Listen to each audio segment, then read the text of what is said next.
Hey everybody, I know you're used to hearing Yuri's voice here, but this is Steve Garguilo, founder and CEO at Cultivate, here with a special edition today of Advancing Ideas, the Cultivators Community Podcast. I wanted to put out a special edition of this podcast because we're welcoming a brand new team member, Bhavik Modi, as a senior partner and chief innovation officer. So I'm excited for you to hear the conversation that we just got to have. Steve, I'd love to hear from you. You know, starting a company is, it's a lot of work, right? It sounds glamorous being an entrepreneur, but it's a lot of late nights. It's a lot of work to do that. What inspired you to start Cultivate? What's the story of how you've gotten Cultivate from just an idea and a concept to where the company is today? Yeah, I think one of the things that's a reality in the times we live in 2025 is a lot of people are kind of down on companies and like down on big companies. And there can be some well-earned reasons why people feel skeptical about organizations and their motives and the kinds of things that they do. But I'm kind of an unabashed like company guy and like big company guy. And I love the power of like, what's actually better than when a big group of people come together to accomplish something awesome? And that like, can they be even more successful when we have great cultures? Yes. And so I think I was super motivated by the work that we got to do at J&J in terms of building a massive movement of, tens of thousands of people within our 140,000 person organization, making sure that they were really connected to our culture, articulating that culture, and then empowering people to take more action around that culture. Like, saw so many successes doing that I said, like, I wonder what part of this holds outside of J&J. Was this magic in a bottle, flash in the pan? Was this like only going to be able to be successful here? Or are there things from this that could hold to help other organizations? And I thought, well, like, why not try it out? Because like the worst thing that happens is if it's not successful, could always go get another job, somewhere, but like, let's see. And I think one of the coolest parts of the last 6 years has been learning like, okay, there are parts of that J&J experience that hold. There are parts of that J&J experience that don't hold because cultures are unique and places are different. But along our growth journey, have learned that like culture is important everywhere. Yeah. And especially when we think about science-led companies and how we help them thrive, I think we really have a formula, an approach, like a way of operating that can really help them do that and help them do that a lot faster in terms of articulating those things that are really important, setting in place initiatives that can really drive business outcomes, and have loved having the chance to do that and really work with some of the most senior leaders at some of these companies, as well as working with people deep into these organizations to help them really like bring those cultures to life.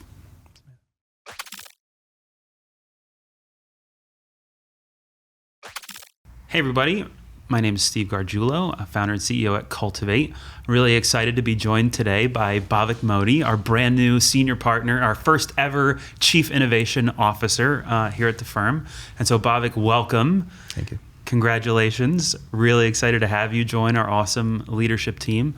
Why don't you tell people a little bit about who's Bhavik? Yeah, absolutely. Well, thank you, Steve. I'm really just inspired by what you've built over the past few years here at Cultivate. And even the culture at this company, a company that I think has done really impactful work for a variety of clients around the world. My background is interesting and a bit international. I grew up in Mumbai. I was born in Mumbai, India, and still almost every single year go back to visit my family there. But I grew up in Silicon Valley, right behind Apple's headquarters in Cupertino. And it was a really formative childhood for me because at that time, my dad, he was part of several different startups in the Valley. This was during the tech boom. And my mom was a small business owner. She had a beauty parlor that over the last few decades, she scaled into her own physical location from a little apartment complex that we were in. And so I've always been surrounded by this energy around people that build things. And people that build things that transform lives, that impact day-to-day people. And that's what I really saw when I was joining Cultivate. I'd come from a background in finance, had done stints in private equity and venture capital and wealth management. and then a long career in consulting focused on strategy execution. But, as I was thinking about, well, what's the next challenge that I want to take in my career? I wanted to do something where I was supporting the companies and the cultures that are really transforming lives. And the purpose of Cultivate on helping companies build cultures, that's science-led companies that can really thrive, that resonated. And the leadership team here is incredible, having folks that have worked alongside Clayton Christensen, people who have led talent at global organizations, authors of books on turning ideas into action. I just thought it was a really captivating environment for me to be a part of. So really excited to be here and excited for what's next. Yeah, and I like to focus on building. I mean, obviously, I'm excited to keep building Cultivate, but one of the cool things I think that we get to do is we're builders who are helping culture builders, right? Like our clients are people who are building culture at some of the coolest companies in the world. And the reason that they're really cool companies is because they have great cultures. Mm-hmm. So what do you think, from your experience, are like the kinds of things that make culture builders successful? Yeah. I think what's interesting about culture, it's this big word. You hear it on sports teams a lot. You hear it in corporate organizations. But what is culture? I think culture is very much the observable behaviors that you see people repeating day to day, right? When you walk into the offices of a company or you are a fly on the wall in a meeting, your culture is really what's on display. And that culture is how you ask questions. It's how you present your ideas. It's the trust that's on your team. It's the expectations that you have of others. It's the discretionary effort that you put into things. All of these little factors are things that impact an organization's culture. And as partners to some of the world's leading companies, I think the impact that we can have on culture then has a downstream impact on people's lives, since we're focused on companies that are leading with science, but also on shareholder value too, right? Is if you have the right culture, it has a direct correlation to performance as well. So that's really exciting for me to have a chance to influence that piece. Sometimes when I think about culture, I think about, okay, who really changes culture? Anyone who decides to, right? Anyone who takes the responsibility to say, I want us to have a great culture. At some organizations, there's someone lucky enough to have a title where like, cool, I have responsibility of stewardship for culture. Mm-hmm. In some organizations, there isn't somebody with that title, but somebody's doing that kind of work. When I think about those people, maybe for many of them, their bias might be, well, nobody knows our culture better than me, better than someone who works here, lives here, breathes here. Like, if you prick my blood, like, it's going to bleed the color of our company, right? Like, I internally know what our culture is and should be much more than some consultant, like, could know. And so what is the value of having like an external partner like a Cultivate helping someone who's trying to build culture? Yeah. Well, I think, there's two things. One is the experience in doing it. And I think, for the audience, just your story of impacting culture in large organizations and being a thought leader in that space is really powerful. And I'd love for you to share that. And then the other thing just around culture is that sometimes there's aspects of cultures that go unnoticed, right? They're kind of unconsciously there. You're repeating things, you're doing things just because it's the way that it's always been done. And having someone that is providing an external perspective that has seen across a breadth of different organizations and has seen what works, what doesn't, but can also kind of call balls and strikes on what about your culture is actually unproductive is really helpful too. And you find that for companies that have been around for decades, hundreds of years in some cases, there's these little kind of barnacles on the boat that pick up in your culture where maybe you're spending a little bit too much time building backup slides, or there's too much red tape to get things done. All those things can also weigh down your culture. And so our goal is really to build cultures that thrive. We want to add things to the culture that are productive, but also to subtract things that might have served you well in the past, but no longer are beneficial as you go forward. Yeah, and I like that's almost like that little comic of the fish saying, "What is water?" Right? Yeah. Where like sometimes when you're in it, you don't even have the vocabulary for it because it's just so assumed. But yeah, I mean, my experience, as you know, when I was at J&J, like I fell in love with J&J. J&J is an incredible company, an amazing company, and so grateful to have had the chance to grow up there in my career. And so I was a student of the J&J culture, going back to Johnson & Johnson, which actually there were 3 brother founders. It could have been Johnson and Johnson and Johnson, but really studying like why they started this company to make sterile surgical dressings, then why Robert Wood Johnson wrote the Credo, which has become, studied in many different business schools, and how the Credo serves as kind of this foundation of culture. And then what did it mean in, the 2010s to say like, hey, as a 130-year-old company with 130,000 employees, how are we best living into this culture in terms of innovating for the next generation and making sure that we're really serving patients and consumers around the world? And so for me, leading a cultural movement or cultural work meant first really understanding our history, and then 2 meant really understanding the people there now. And I actually found that like understanding all of that really helped if people were like, well, that's not how we do things here. It's like, well, maybe that's not how we do things right now in the like 5 years that you've been here, but actually throughout our history, we have a legacy of doing things, in this kind of way, right? Or it meant really understanding that like, hey, if this is the fabric of our company, what are the stories that I can celebrate that I want to see more of? And I could dig way back to find like those, great examples, those great types of stories. And for me, so much about culture, Seth Godin talks about, right, people like us do things like this. So if it's people like us do things like this, and it's what do we celebrate and what do we tolerate, then cool, we can put pen to paper on that. We can look at the observable behaviors, right? We can have our nice little comic book of like, what are those observable behaviors that we want to see? And then we could set about to empower people. Because I think probably the biggest thing I learned from the J&J experience was just the amount of discretionary effort that's left on the table for so many people. And we were having a conversation with a client this morning about like this very topic of, when people show up at work, there are the things that they're asked to do, and then there are the things that they feel moved to do, and the things that they can actually accomplish. And so the more that we write permission slips for people, and I used to have stamps that just, permission granted, and just like so much of the job as a cultural ambassador, I think, is like writing permission slips for people to go out and do things. And that led to us, taking the first ever video game through clinical trials, or, Band-Aids being launched in different skin tones 100 years after the launch of the Band-Aid, to all of these kinds of things where when employees really feel that culture and they feel that connection to the purpose of the organization, they can make like such amazing things happen.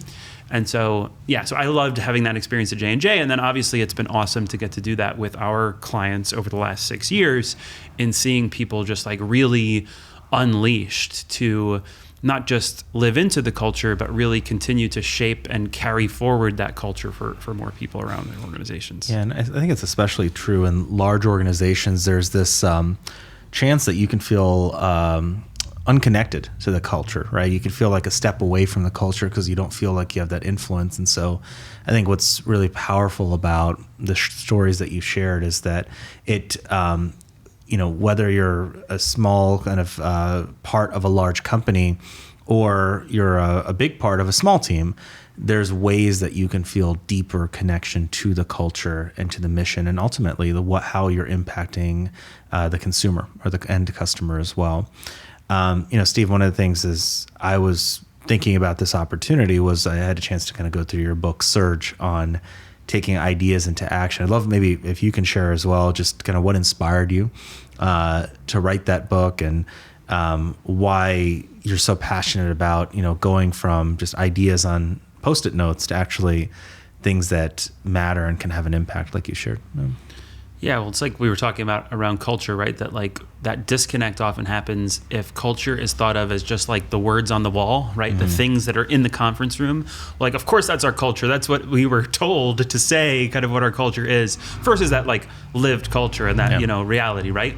And like whatever that reality is because people are taking action on it and kind of doing something.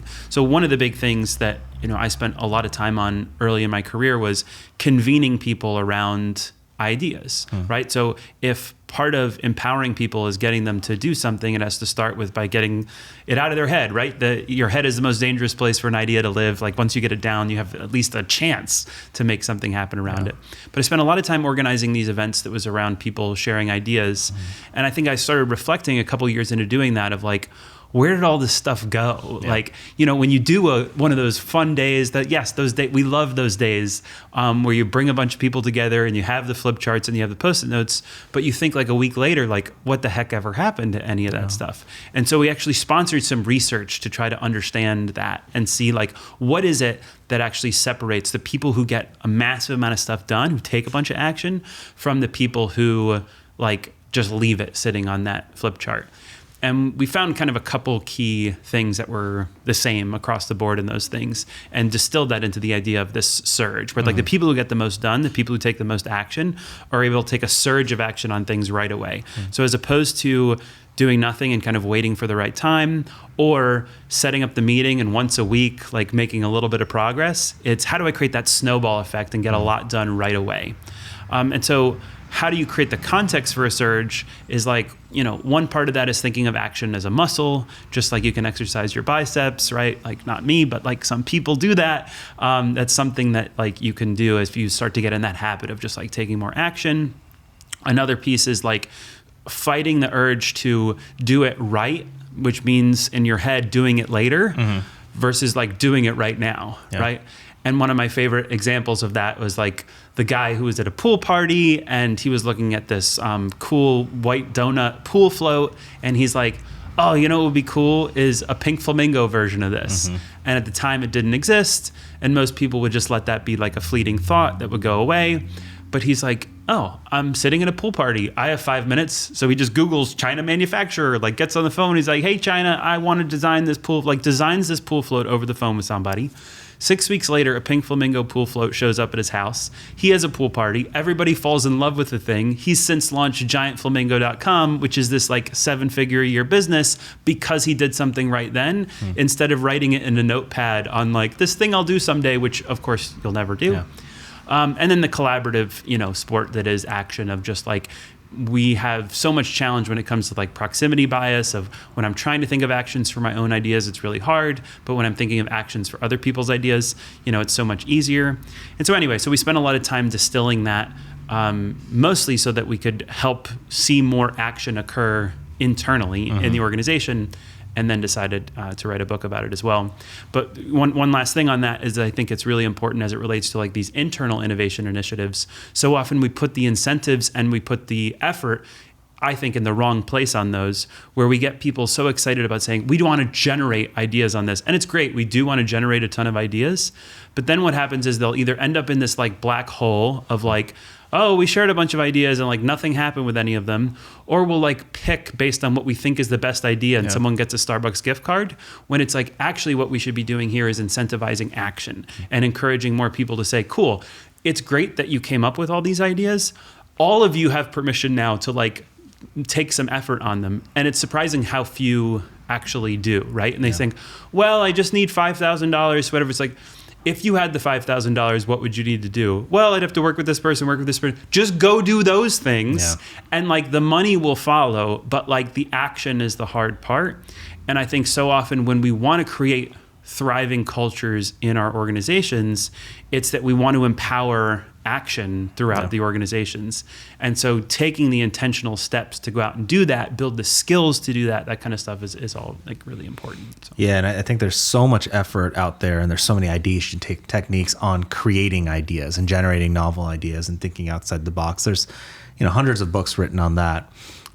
Where I've often found in kind of the innovation domain where there's less thinking is the execution phase, right? And you mentioned kind of the initial surge, but also how do you do it in a way that removes the barriers to starting something? Because people often think, oh, well, to start this idea, I need a big focus group, or I need to do a big study.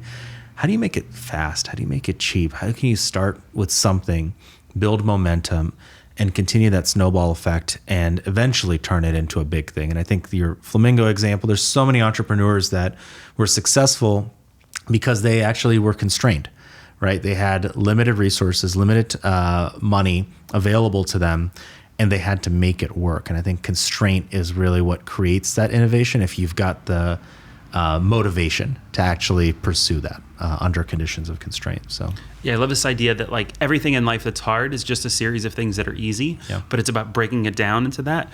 And so thinking of actions not as like this thing we're going to do in 6 months or this thing we're going to do in 6 weeks, but like what can you do in 5 minutes or less? And like what are the things that are 5 minutes or less actions that then add up to doing something? absolutely. So what makes Cultivate different, or what's going to make Cultivate different now with our new Chief Innovation Officer? When we think about consulting, there's a lot of different, stigmas or perceptions as it relates to consulting, but like how is Cultivate different? Yeah, I think it's really building on what you've done, right? I don't think there's a magic bullet or anything like that, but I think when people at these large organizations, they look externally for support, they're looking for it in two different buckets, right? The first is limited time, a limited manpower. So can I get someone to help, right? And there's a lot of managed services and all these things that are out there. But the second is brain power. And I think that's more important than just the manpower piece of it. And oftentimes when organizations are looking to partner externally, they're saying, who can bring in thinking that I don't typically have access to? And I think that's where we really thrive as a company. In a world that's driven by AI today, where expertise is becoming cheaper and cheaper, you can go and build kind of a council of large language models today and ask Gemini one thing, Claude another, ChatGPT another, and get a really good in-depth response with a lot of expertise and research behind it. As that becomes cheaper, what becomes valuable? And I think what becomes valuable is experience. Folks like yourself, Steve, folks like our other partners, Tara and Matt, who have been in the shoes, who have done the work, who have made the mistakes and can bring that thinking forward, is really what I think clients value today. And I think that the entire model of consulting is going to dramatically transform going forward, where you're going to be working with organizations that are a little bit more smaller. They're boutique. They specialize in certain niches, and they do those niches really well based on the experiences that they've had. And so I think that's really the value that we can add. And that's what I was really passionate about when I saw Cultivate, is that there's companies, when we say science-led, right? You look at healthcare, pharmaceuticals, biotechnology, but even broader, oil and gas, technology. There's all these different industries that are really science-led. What makes these companies valuable is that leading with science is a very different muscle. You're not just going out and selling things, you're building things. You're building things that matter. You're taking on hard challenges. And you need to have the right culture that incentivizes taking on those challenges. And I think as a consulting partner to these companies, we can support creating the right structures, the systems, the behaviors to actually help enable that and accelerate that change as well. So we're recording this in April 2025, yes. And we're maybe, I don't know, for 15 minutes in, 10 minutes in, whatever, the time goes fast. But we haven't mentioned AI yet, somehow. That's usually the first question in every podcast these days, right? But what is the role of AI in what you're just talking about? Yeah. AI, it's a technology that's been around forever, right? If you look at the history of artificial intelligence, there's early pioneers that coined the term, I think in the 1940s, 1950s or so. So it's been around forever. But there's been certain advances that have made it really powerful today. And I think the first kind of batch of advances was on the topics of machine learning and deep learning in the 90s and 2000s, where you suddenly had computing power that was more widely accessible, algorithms, and more storage available. And so you could process a lot more data, and data was growing every single year. And you had these breakthroughs, in Google Maps or in Gmail, where you could predict the next word. And what AI really is it's just computerized prediction, right? It's predicting the next thing that's going to occur based on past examples. But really, the breakthrough recently has been in these large language models, ChatGPT, the most famous of them, where it does an exceptional job, not just predicting, but generating new content, images, text, etc. And I think that has impacts that we aren't even sure what they'll be in the future. If you think about the nature of work today, are you still going to have 100,000 person workforces that are needed? Or are you going to have smaller companies, right, that focus in certain areas? Are there going to be dramatic changes to how we work and what we have time to do? Are you going to be spending a lot of time doing expenses and travel, or are you going to be spending time creating new things? Is it going to be cheaper now to take an idea and turn it into reality? Previously, you'd have to have skills in Photoshop and photography. Now you just put it in. And there's a quote from one of the engineers who's previously at ChatGPT said, the hottest new programming language is English, right? And can you just type something in and vibe code or create something that you want? And I think what that's going to enable is that all these ideas that were sitting in our head, it's going to be much easier to execute on those ideas with AI. And I'm really curious to see what the implications of that are. So what's standing between, like, we know the capabilities are there, and we see, fun videos, like if you're on Ethan Mollick's newsletter, you look through and you can see just like all the stuff that Copilot, ChatGPT can do for us. And yet in so many organizations, a big challenge is people aren't productive, they're not getting enough done, they're not taking it. So why is it we have these like superhuman capabilities now?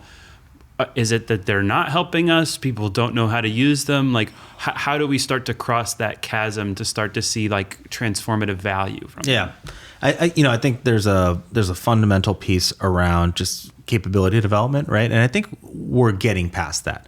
Most folks at this point, I think, would have experienced Copilot or experienced some sort of AI tool in their work. And so the fear or the black box around how AI works is starting to disappear a little bit. I think what the next big phase is actually cultural. And in terms of adoption, just because you've done work a certain way for decades doesn't mean that's how you need to do work going forward. And for most of these AI use cases to really take hold, I think we have to challenge and take kind of a first principles approach to work, right? Start from the ground up and reimagine what does work look like? How do we work together? And maybe even, is my job fundamentally going to change? All the things that I was valued for at my company for all these years I've spent here, maybe that value has declined and I need to do something else. And I think breaking that barrier, that mindset, and the fear that comes with change is going to be really important, and shifting cultures to be more AI ready is going to be the next big differentiator for companies that are successful and companies that are not yet successful. I think both of us believe that culture is really important and that it can play a big differentiation, between organizations. But there are skeptics who just think that basically white collar culture is, totally homogeneous, like everything's the same, like organizations, like, the only real culture is like, don't make your boss mad or kind of do this, like the kind of skepticism on like culture. What would you say to a skeptic that says like culture doesn't matter?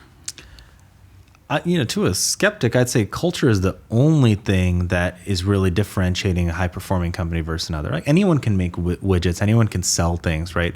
Beyond having a better product, what do you have? You have a better culture, right? That's inventing the next product or inventing the next thing. And the example that I always give is if you take a great leader that's at a shoe company and you put them at a software company, are they still going to be a great leader? I don't think that's always the case, right? There's some things that they'll do well, but really your culture is what makes leaders differentiated within your company. And your culture really matters in terms of your leadership. So I've just seen example after example of people that are really successful in one environment. You take that successful person, they have all the behaviors, you put them in a different environment and they just are not the same. And I think that the change often is cultural, where someone can be sharing brilliant ideas. They can be, jumping into conversations. They're open. You put them in a different conference room with a different set of people, and suddenly they're more reserved. They don't want to share the same things. And that's where I see culture mattering the most, is in the environment that you're surrounded by as a leadership team. I would strongly argue with people that I think culture is the one thing that really differentiates companies. The other example that I look at is between big companies and startups, right? What's a startup's culture? Startup's culture it's highly customer centric, right? Where the customer gives feedback, the next day your team is looking at that feedback, you're adapting quickly. Whereas in a large company, often you have layers of proxies that sit between you and the customer. And that cultural impact is felt on the customer, right? When you work with different government institutions, you have to go through red tape or processes to cancel your cable bill. You're feeling an organization's culture weighing on you, versus when you have a delightful experience and you have a magical experience using a product, that's also the organization's culture impacting you. I think it has a direct impact to the customer experience and the bottom line. What are some examples of cultures that you admire, and like why? What are some of the specific things about kind of this culture that really works for them? Yeah, I think the culture that there's two that stand out to me. The first is Berkshire Hathaway and what Warren Buffett, Charlie Munger built there. If you go to the Berkshire Hathaway website today, it's so simple. It's made with HTML. It's the most basic website you'll see. But this is multi-billion-dollar organization. And what's really important about their culture is, Buffett, he spends a lot of time just reading, right? He's reading, and then he's deciding that, and he's trusting leadership teams. He's buying companies that he doesn't have to go in and run. He's trusting their leadership team. I think that culture of trust really resonates to their portfolio companies, where they're making long-term decisions instead of worrying about short-term quarterly impacts.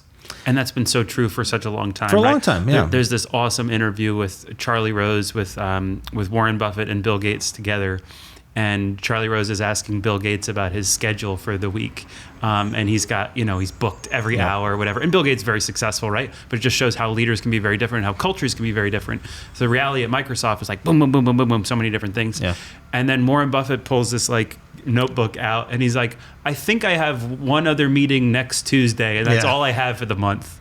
And that's just reality, right? And we're recording this in April 2025 where there's a market correction happening, but you look at like the 10 wealthiest people and everybody's down except Warren Buffett. Yeah, he's the one who went all cash, right? And he's been very successful in the last few months. And people question his decision to cash out of a lot of his investments, but that long-term thinking I think really helps in that case. The second culture I really admire is Amazon and Bezos's kind of day one culture. He always talks about day one versus day two. And what is day one? Day one is this ability to be inventive, to be customer centric, to resist the proxies that get in the way between us and the customer. And he always talks about how customers are always dissatisfied. They're always looking for something better. And so we want to be the most customer centric organization that we can be. And that has stood the test of time, right? Any product that they've released, they've made mistakes, but it's always focused on how can we be the best customer-centric culture that we can be at Amazon. And I know now they even do sessions from Amazon with other companies on how do you embrace that day one culture as well. And there's so many others. I think of when Satya Nadella took over Microsoft and the culture that he instilled there. I think of cultures at places like Procter & Gamble that for many years it was considered kind of an MBA program on its own in terms of how it built brand managers of the future. There's all these organizational cultures that are really powerful and that they stand out. And I'm sure for you at Johnson & Johnson as well, too. Yeah, I know we were talking about Satya's book, Hit Refresh, which is great. And he would talk about the anecdotes of like when he took over, it was like everyone around the boardroom would be like, of course I'm collaborative. Like I'm much more collaborative than like this person is because like competitive spirit, whatever, right? But, other examples, obviously, a lot of people talk about Netflix's culture in particular because of what Patty McCord's work was when they were there. But what I really appreciate about that work is how they keep it really fresh.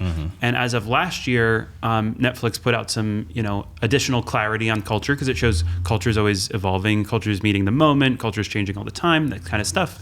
And I thought they really nailed some key language around everyone's ideas matter, but like some people's ideas matter more, and like decision making matters like even the most. And so I think, we've seen a lot of need and desire for consensus driven decision making and for inclusion, and all these things are really important. And it's also really important to be able to be decisive and figure out who's moving things forward and who makes decisions. And I think they have some really good practices as it relates to that. And then there are things that I love about Cultivate's culture. I mean, one of the acronyms that you hear a lot of people use at Cultivate is this idea of SFDs, of these like sacrificial first drafts, right? But just taking that action on things right away, and being able to do things quickly is really important. Like, I don't tend to have a lot of energy or appetite for like, oh, we talk about something like, yeah, let's look at that like in a week. It's like, no, let's just like get a bad version of that out that we can look at in an hour, so that we break the white space and can get started on something. But there are different things that, different people admire about cultures. That the reality is finding the one that works for you and makes the most sense for your organization, and being able to, to pull it forward. I love that example of kind of the sacrificial first draft. And there's all these little cultural moments that exist in companies, right? Where you observe someone doing something, oh, wow, like, at Amazon, for example, they don't do a lot of PowerPoints, right? They're getting into a room, they're creating these memos, and your first few minutes of a meeting, you're just reading the memo, and the purpose of the meeting is to discuss and debate. It's not to present. That's a cultural attribute. That's a cultural moment. I'm curious, Steve, just in your research, your experiences that you've seen, are there any kind of other cultural moments that stand out to you as being really powerful signals of this is how we do things here at our company, and what makes us different? It's a great question to think for a second on some of my favorites. Yeah. And, I think that topic really stands out to me, because when we talk about culture, it can just be this like pie in the sky topic, right? Of like, oh, this is our culture and this is what we do. And it can often feel like words on a page, but really where culture shines is in those tangible moments and the behaviors that you see leaders put on display. Yeah. Totally.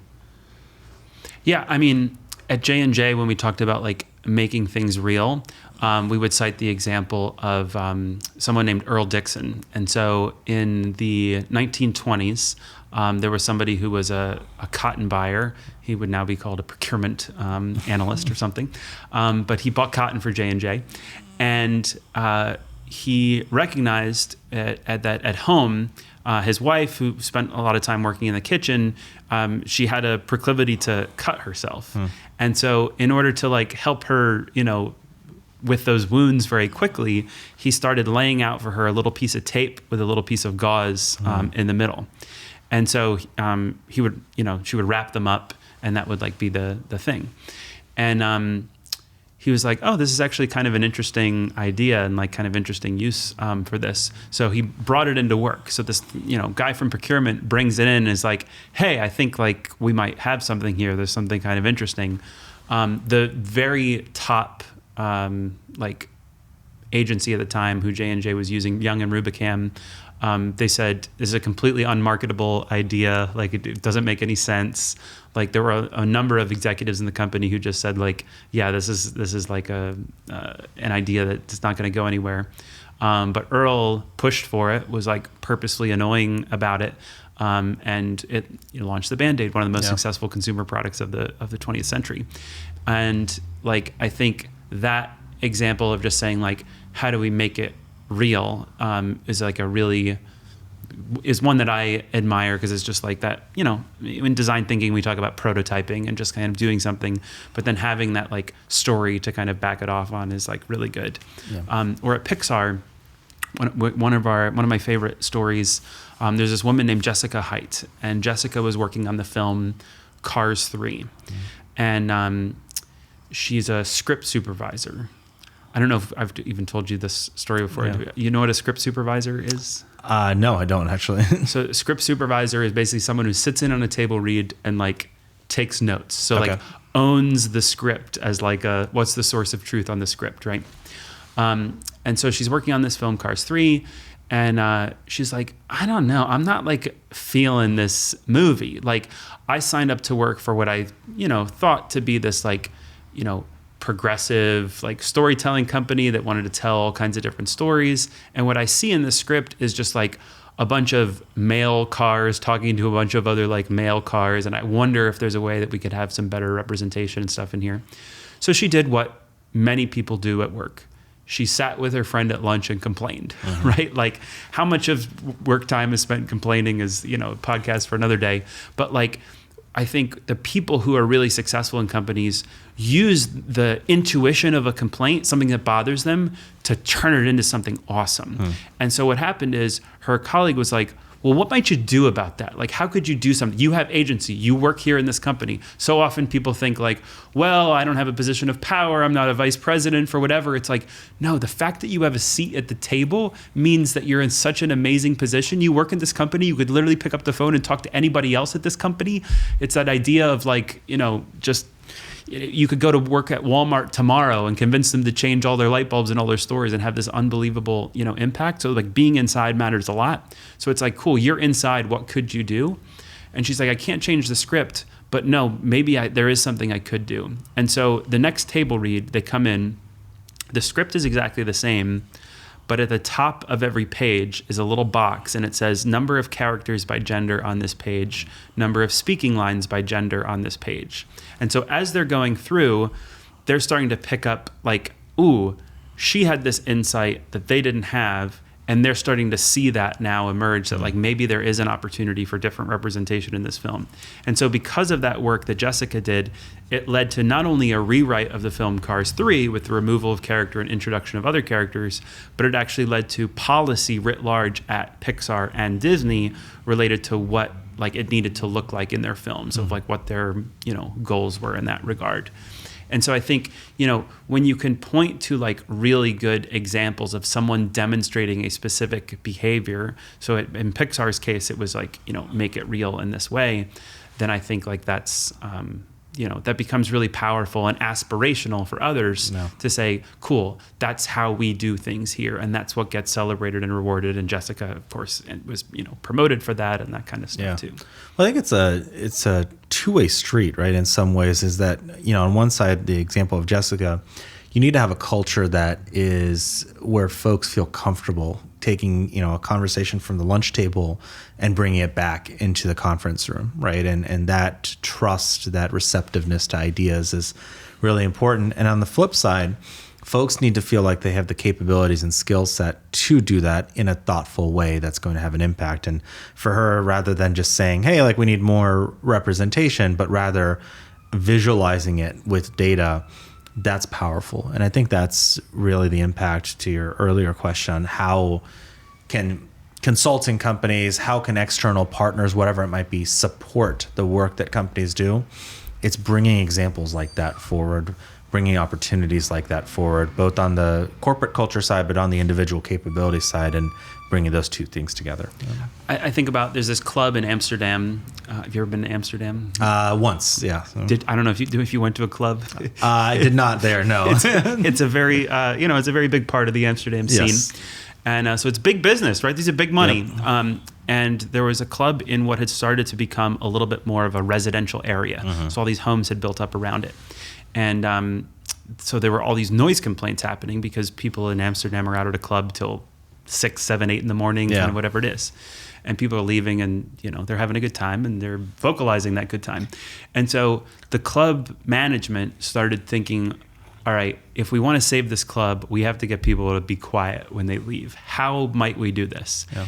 And they tried everything you can imagine. They hired management consultants who tried to come up with this like Save Our Club campaign and T-shirts and stuff. Like nothing worked. They were running commercials. They were putting like these advertisements. Everything they could think of to try to get people to be quiet. And they were basically 2 weeks away from having to close. Mm-hmm. When a part-time bartender who loved her job, like didn't want to lose her job, like loved that work at the club, had an idea. And she brought in a bag of lollipops to work. And as people were leaving the club, she handed everyone a lollipop. And now their mouth is occupied with the lollipop. The sound plummeted. Yeah. It saved the club. Wow. And the challenge I think of for many organizations is, how often is that person not bringing in the bag of lollipops because they were told once in a meeting 3 years ago, inadvertently, whatever, that their idea didn't matter, or that like it's not on them, or that's not your pay grade, or stay in your lane, or whatever it is, right?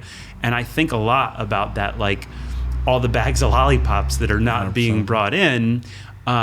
Because like that can be a real challenge. And you mentioned it, right? Like one of the things that we know in our research on empowerment is it's multifaceted, because like, sure, bringing in the lollipops is one part of it, but then having the skill to know like what to do with it, or like the connection to purpose to know that like if it matters, or kind of the ability working with others to actually like, make it happen. So there's a number of pieces to it, and like simply having the idea isn't enough.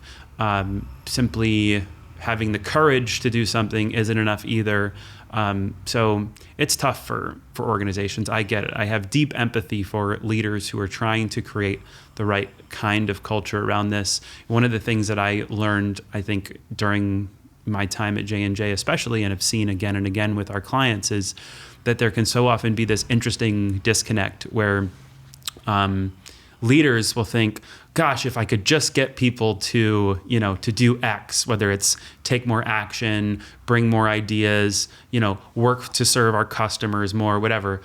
And yet you will talk to frontline employees and they think, gosh, if leaders would just get X, and it would be like the exact same thing.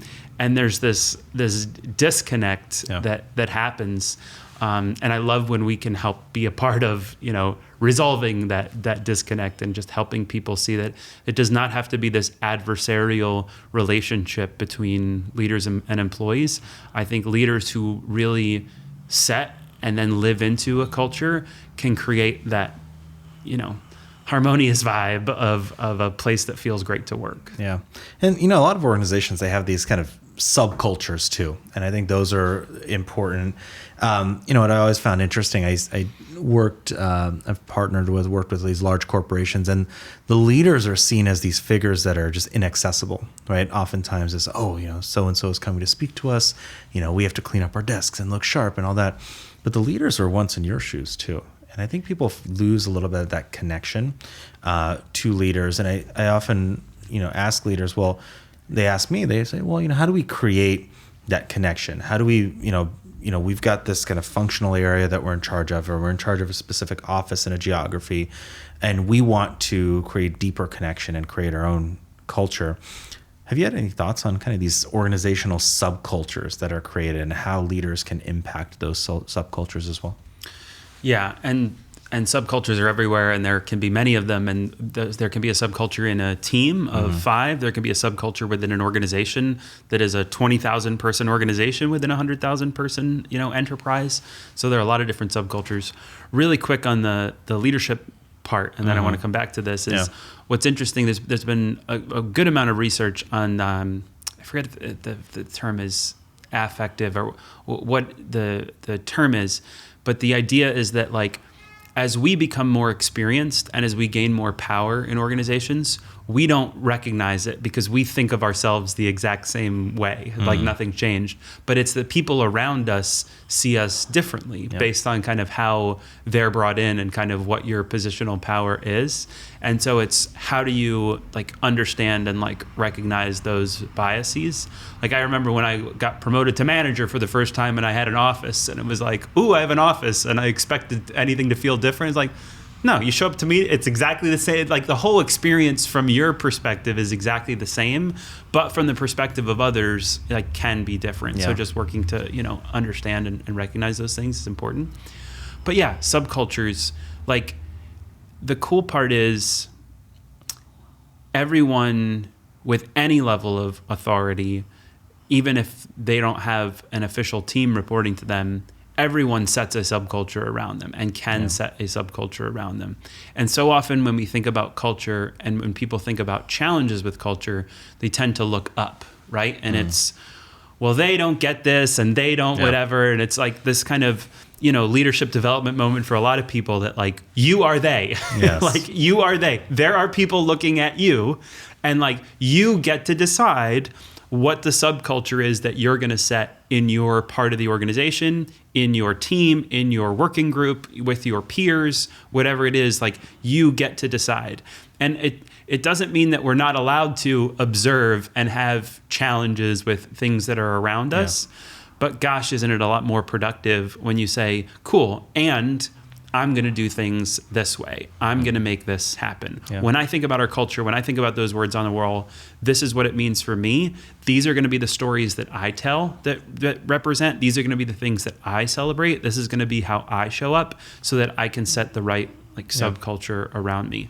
Because, even if a company is only 1,000 people, it can't possibly, the experience of all 1,000 of those people can't possibly be the same. And it can't possibly be the same going from your 1 o'clock meeting till your 2 o'clock meeting, because the cultures in those, places are totally different.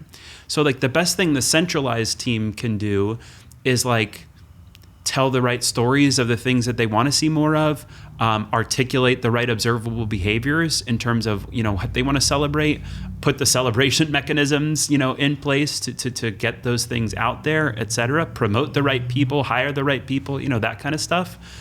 But even with the best work of the best central team, there's going to be people kind of doing their own thing in pockets.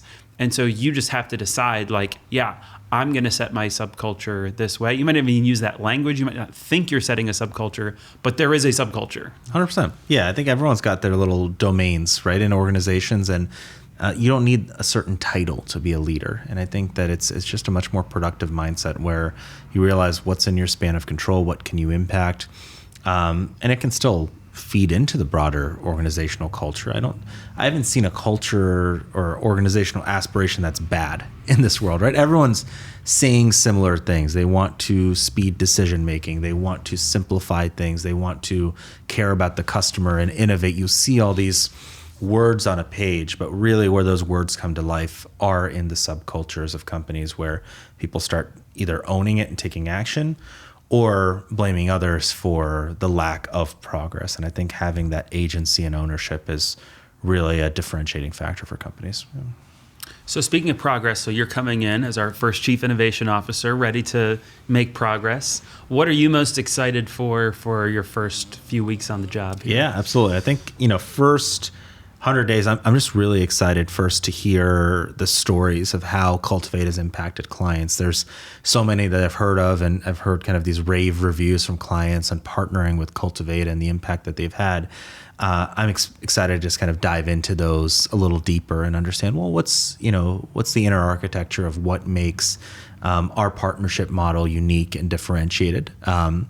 And then number two is being inventive, thinking of, well, what's next? How do we invent kind of the next wave of services and solutions that set our clients' cultures up for success? And that could be technological advancements. We're certainly looking at different tools and technologies that we can start bringing into what we're doing.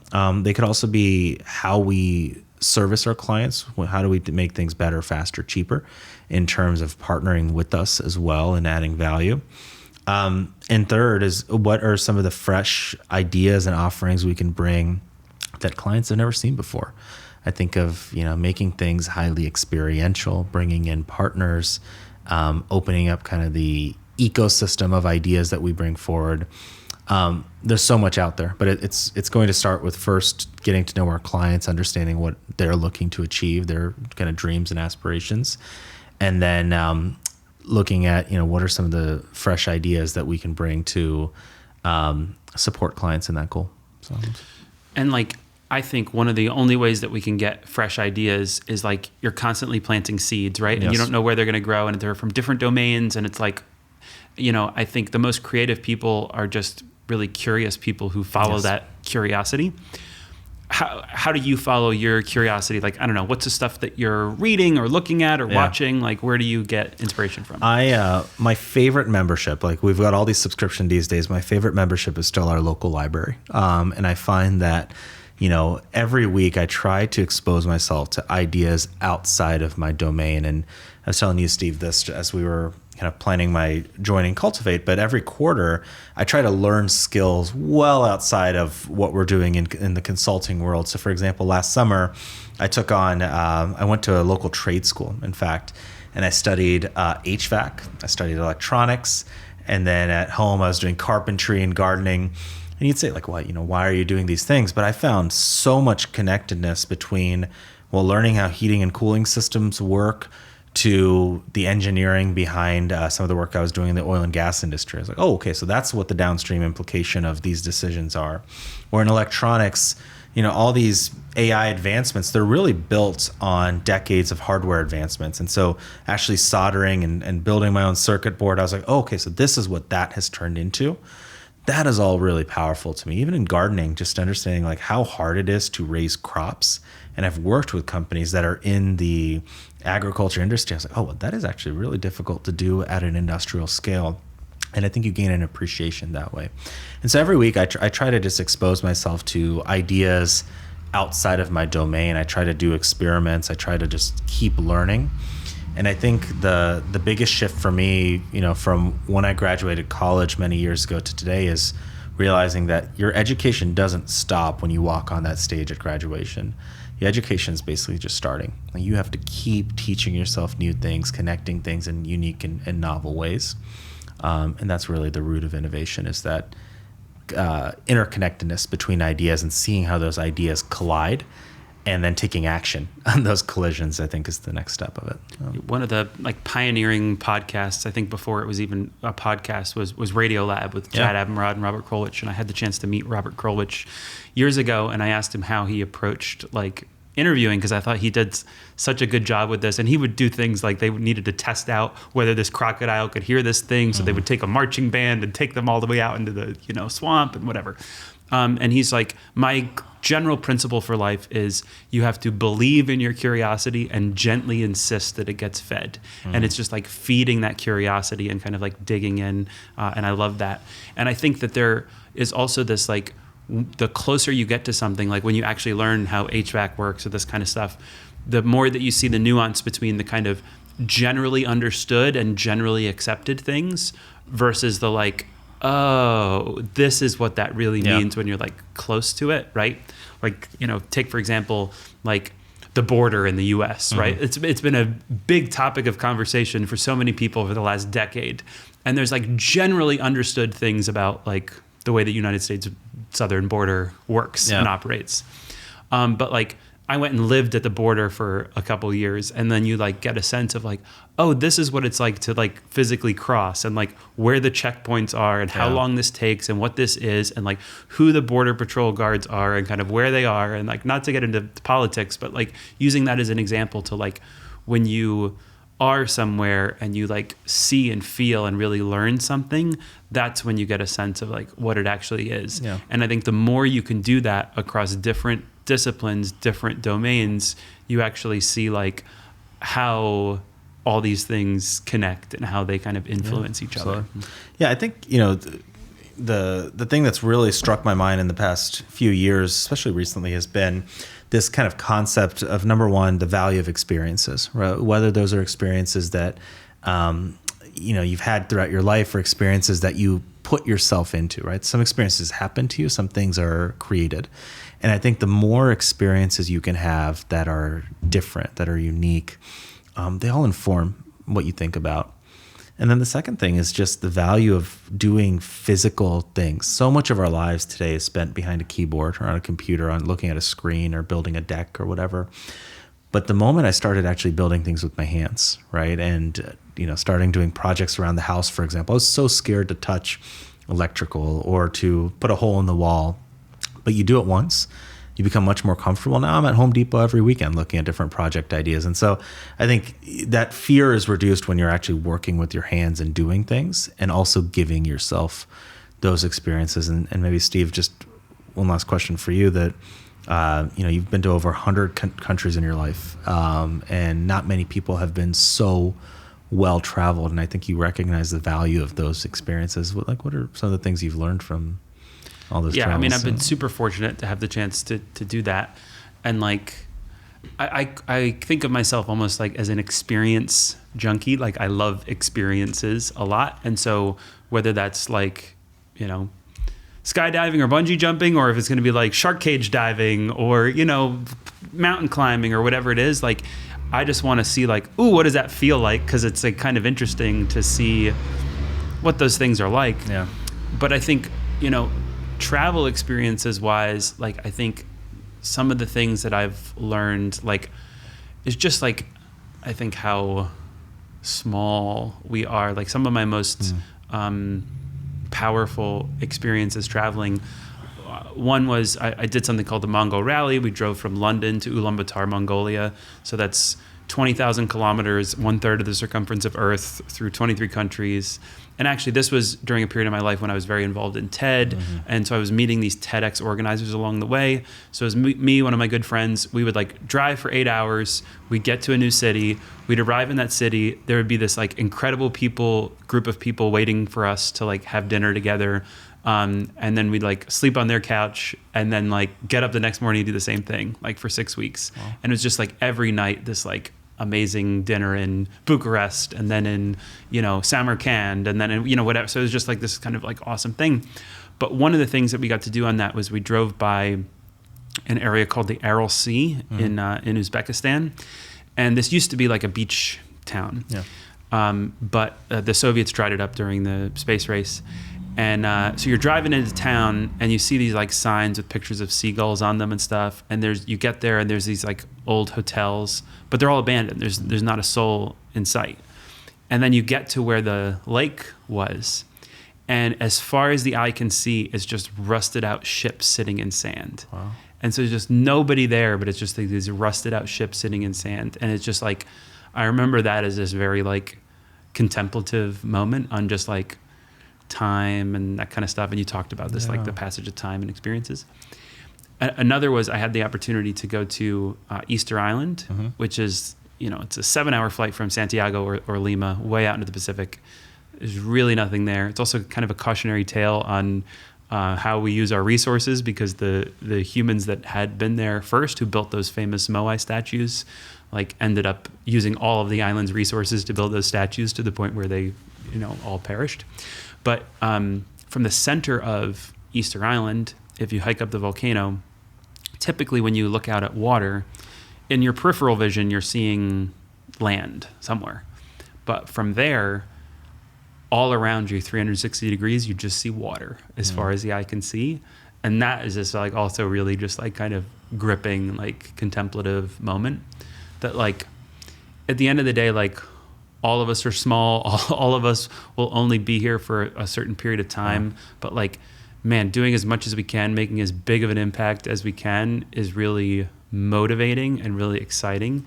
And if you have the opportunity to work at like a world-renowned company, like understanding your role in that to like want to do something and like want to do something cool is, I don't know, it's something that I've always found motivating. So, I don't know, just that opportunity to reflect. Yeah. Maybe one last anecdote on experiences is the most common way people recognize like experience is time. Is almost like age, right? Like somebody who's 80 years old has more experience doing kind of XYZ than somebody who's 20 years old, which like maybe generally is true if it comes to like they've tied their shoes more, they've made more dinners, that kind of stuff. But it's actually the diversity of experiences that you've had that like has to do with whether or not you've experienced more, kind of lived more. And there's this interesting piece on like somebody who's 20 years old who has had the opportunity to do a lot of different things, maybe has had different types of work, studied different kinds of things, lived in different places, actually has more memories than someone who's older who's just done the same thing a bunch. Wow. And so as opposed to using the passage of time as an index, using the amount of memories as an index is actually kind of an interesting thing. Yeah. And I reflect on, like, if I think about 2019, I can think about a bunch of different specific memories of like experiences and stuff. When I think back to 2020 and 2021, it's a little bit cloudier in terms of like, I don't know. Of course I remember certain things, but like when you're locked in and you're not doing as many different things, like there's just fewer experiences, kind of like fewer memories. And so the idea of just like constantly getting into a place where you can be experiencing different things doing that, like I do think it's just like really good ingredients to creativity and innovation. Absolutely. And all that stuff. Yeah. One last question for you is, we're here April 2025. Yeah. It's happening. You're getting us started here as Chief Innovation Officer at Cultivate. It's April 2026. And we're celebrating because we've had this awesome year. Your first year on the job has been this like incredible year.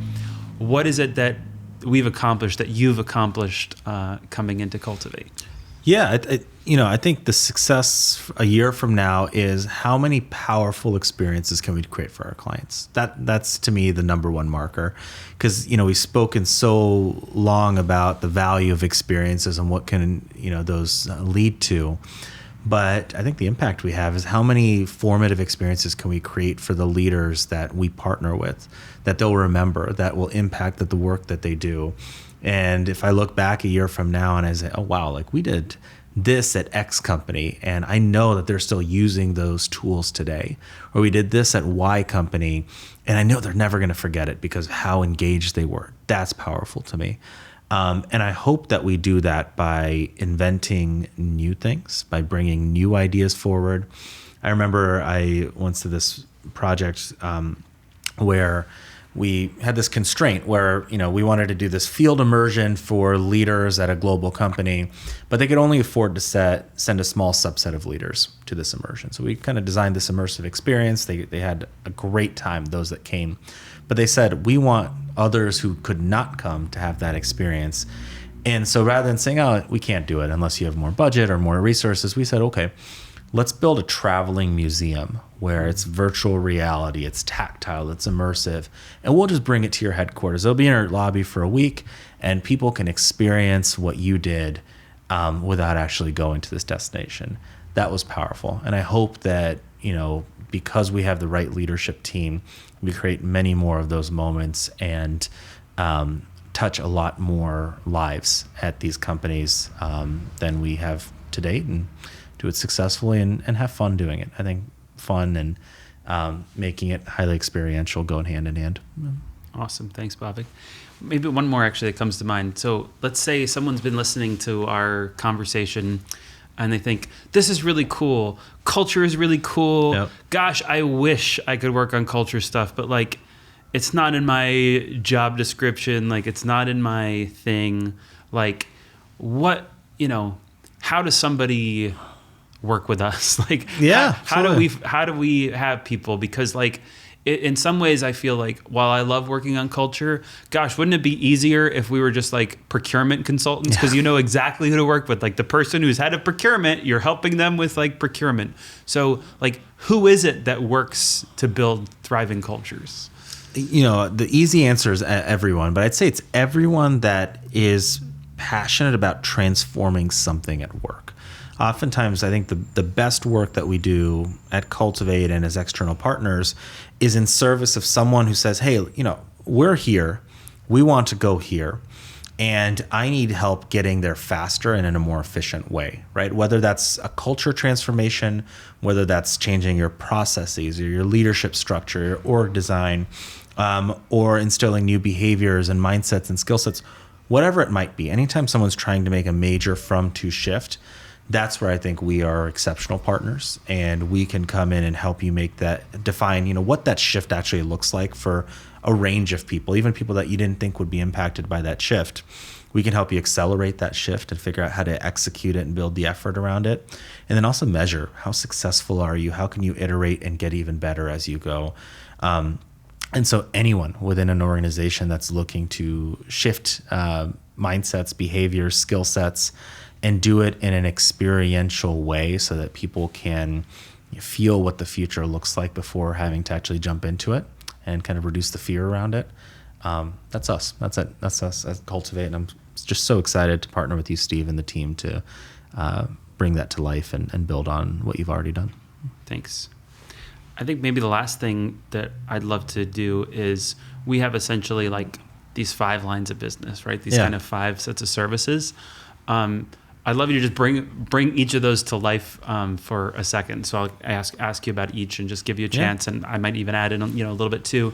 But this first line of business that we talk about is our strategy and advisory work as it relates to building thriving culture. What is that? Yeah, I think there's 2 perspectives when it comes to forming strategy. One is that there's these external thinkers that are really smart and they'll tell us what our strategy is. I just don't subscribe to that. I think that the smartest people in the room are the people that are in it day to day. And it's our job to be almost Sherpas or folks that are kind of guiding you through a process to access what's in your brain, to access your best thinking.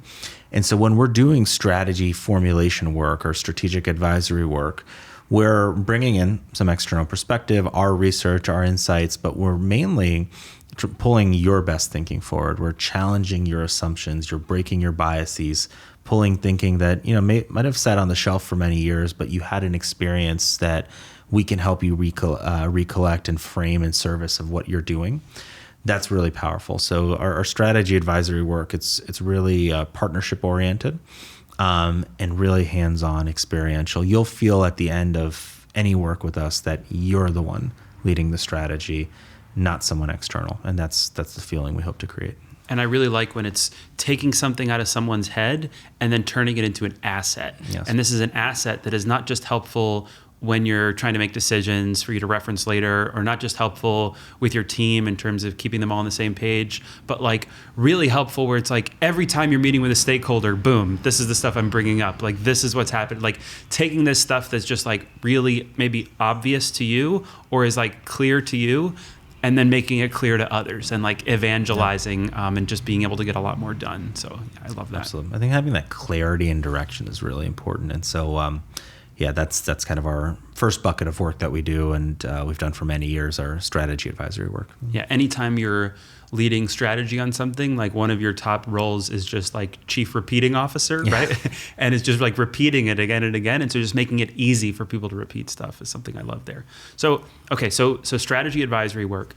There's another set of work that we do, which is related to really crafting experiences and designing experiences. These can be learning experiences or otherwise, but like, what does that look like? Yeah, I had a mentor of mine. He said something really powerful. He said, smart people, they will tolerate what someone tells them in front of a room, but they'll only act on conclusions they reach themselves. And I think of anything that I've learned in my life, right? My mom and my dad, my teachers that I've had in school would say, you should do this, but until I fell down or until I experienced something, that's when it really clicked for me that, maybe I should try this, or maybe I should do something differently. And so our work and experiences is wide ranging. It can be something virtual. It can be something self-paced. It can be in the room together. But what we want to do is create formative experiences where, you might have a fear of, what the future looks like. We want you to have a better clarity around, okay, well, let's practice that future state. Whether it's how you speak to others or how you lead your business, let's practice what that future state looks like. And let's figure out, what are the barriers that are between you and getting to that future state. And I think of examples such as field immersions we've done, where we take groups of leaders from companies and go have them exposed to startups and academic labs and people that are at peer companies doing similar work. So that's a formative experience in the field. It could be a formative experience in the room where we are creating a realistic account of the business trade-offs and decisions that you're making and helping you practice making those trade-offs and seeing what those impacts are. It could be something where you're practicing giving feedback, you're coaching and you're developing your team. All these things are what we'd call kind of synthetic experiences, right? They're based on the real world, but they're in a safe practice environment so that you feel much more comfortable before you have to go out and perform. I love that. And I love ones that just really meet people where they're at and kind of takes within constraints. And like creativity loves constraints, right? So sometimes it's coming up with something where like, okay, we want a world-class experience, but we can't bring anyone together for a meeting. It has to be all through like these kind of like async resources and like on the job aids. It's like, cool, well, let's do that. And whether that's going to be building an organizational first aid kit with kind of the things that you need, or if it's the post-it that goes on your monitor that's a reminder of something, or the little traffic cone that's kind of sitting next to, or whatever it is, right? So it can be designing different kinds of things. Or, hey, we need to give people experience like in leadership, but we can't do it in like this high stakes of a way of giving them this role yet. It's like, cool, well, like let's put them on a board and give them the opportunity to debrief or do this job swap or this kind of externship or whatever it is, right? So just finding ways that meet the moment. I love when we get the chance to be really creative with our clients to think about those kinds of things. Absolutely. Yeah. All right, so the third line of business or service that we talk about is really how we help people sometimes with these rollouts, which oftentimes is through communications and like strategic campaigns around stuff. Hey, we got a new performance management system. We don't want it to feel like another HR announcement and more HR speak in terms of how people find out about this and how they learn about it and how they get excited about it. So like, well, how do we resolve that? How do we meet that challenge and how do we think about doing that kind of work, which isn't so typical for a firm like ours to do, because you might think, well, I use an agency for that kind of stuff, but like what's our role in doing that kind of thing? Yeah, I think communications is it's probably the most important thing that's often disregarded, right? People think about, oh, well, we're going to shift from here to here, we're going to inform people, but powerful communications can really accelerate the impact of any sort of a change initiative that you do. And people often will behave based on things that they see, based on what they hear. All your senses are activated when communication really lands and it really resonates. And so we partner in two ways. Number one is advisory in terms of helping you think about your communication strategy and thinking about it really early in the process, right? It's not something that's left for the end. You have to be thinking about it early. And number two is actually executing on those communications. How can you do it in a really powerful way that gets people excited about what's to come and what the change is, rather than fearful of the change because not enough has been communicated to them or it's not been communicated in a constructive way.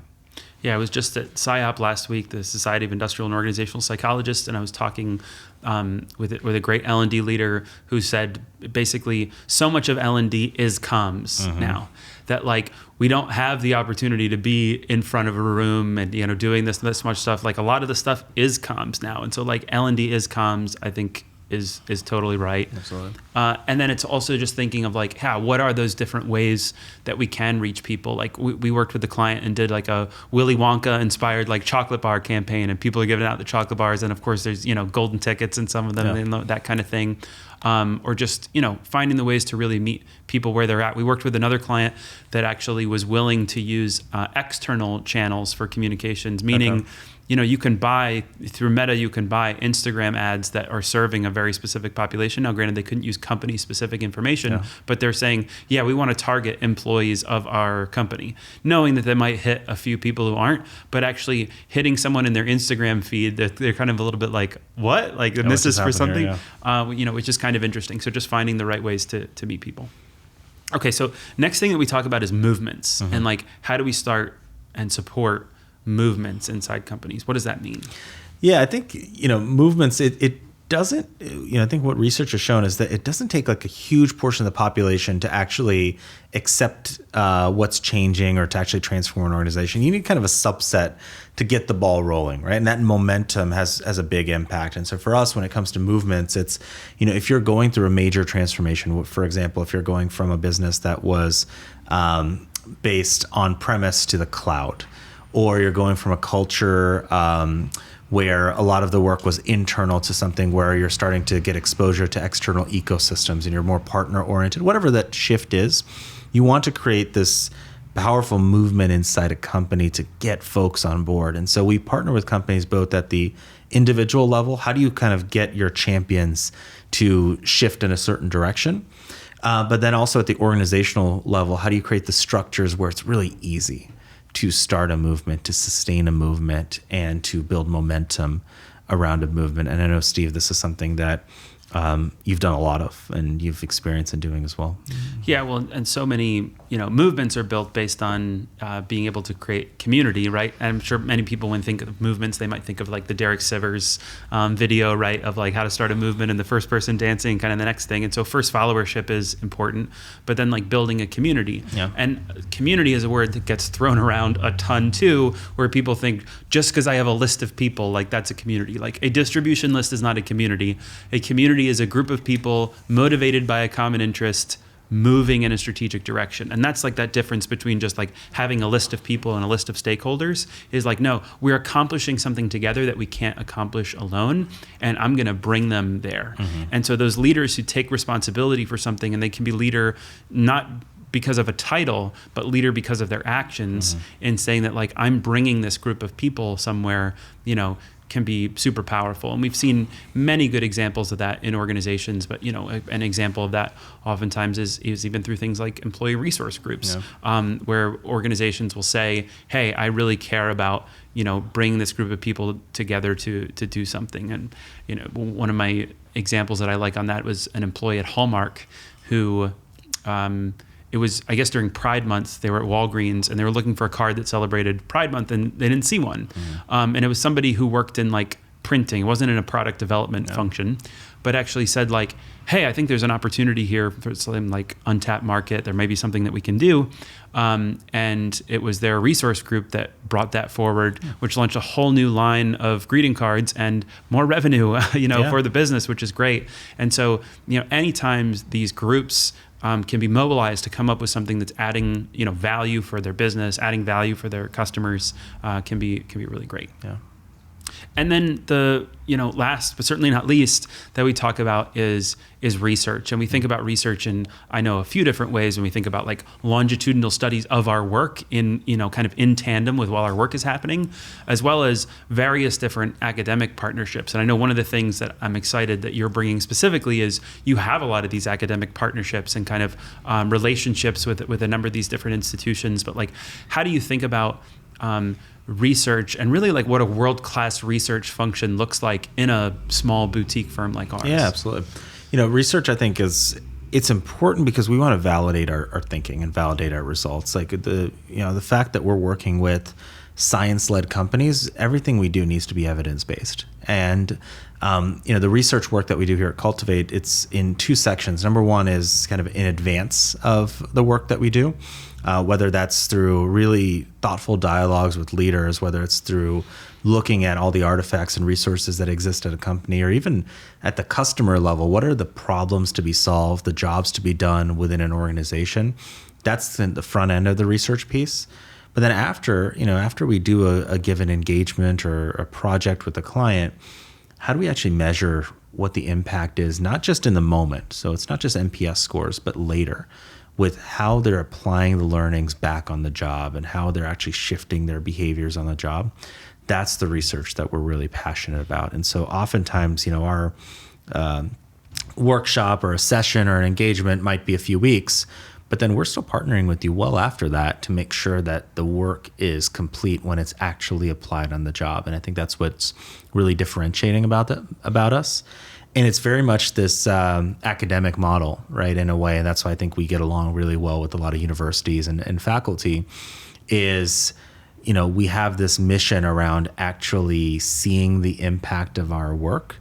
And a lot of faculty that have been researching one topic or one area for many, many years, they want to see that impact. I think we're similarly passionate about seeing that impact. And so, one of the other things that we are going to continue to build on here at Cultivate is our network of universities, startups, ecosystem partners, because we think the future is very much partner-oriented, and we're going to be bringing the best thinking to you, not just our thinking, and that's a differentiating factor. Brilliant. Well, Bhavik, welcome to Cultivate. Thanks for innovating for us. Thanks for innovating for our clients. Really excited to continue to support more thriving cultures at science-led companies around the world, and can't wait to see the impact that we'll get to have together. Absolutely. Thank you, Steve. It's a fun conversation. Thanks.